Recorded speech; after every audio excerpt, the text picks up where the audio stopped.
विजु पट्टनायक संपर्क में जड़े पार्लियामेंट सभ्य निशिकांत दुबे जो भाई मंतव्य देइचंती से मंतव्य को मु दृढ़ भाव निंदा करने चाहे निंदा करने भाषा संपूर्ण भाव नहीं भाषा भी आसबनी जड़े दायित्ववान पार्लियामेंट सभ्य भारत वर्षर बरपुत्र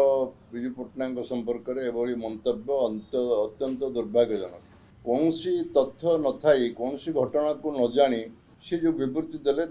ओडिशावासी को यथेष्ट आघात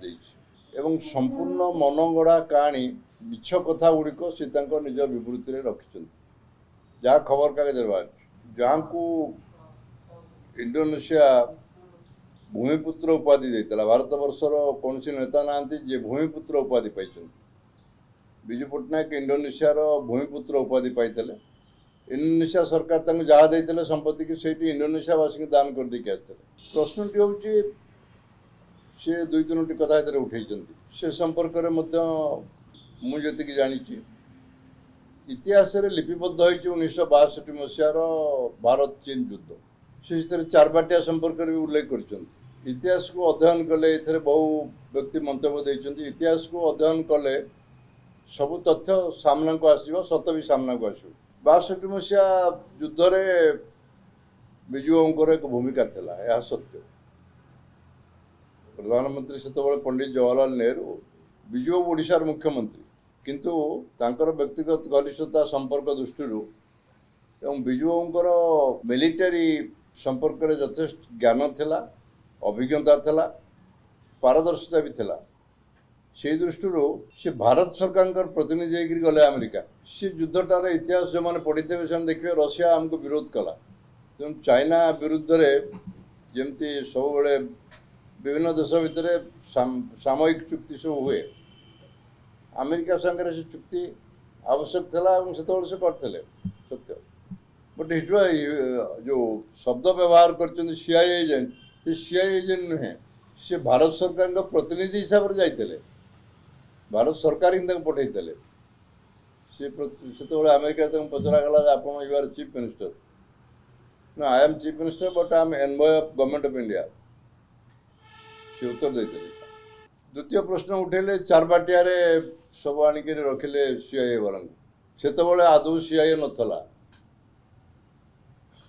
से गुड़िए कथा कहते जड़े पार्लियामेंट सभ्य गोटे विवृत्ति आशा कर जाए Charbatia was constructed in 1963 Charbatia had no existence in 62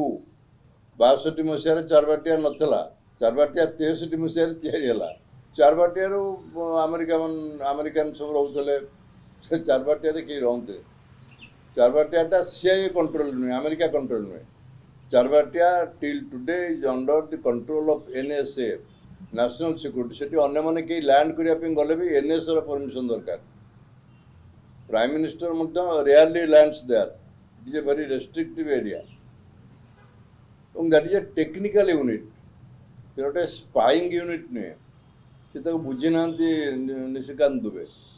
it is A technical unit ता विषय बहुत कथा अच्छे जानी से संपर्क कितु किंतु बाहर प्रकाशित हवा उचित नुहे राज्यर बृहत्तर बा देशर बृहत्तर स्वार्थ दृष्टि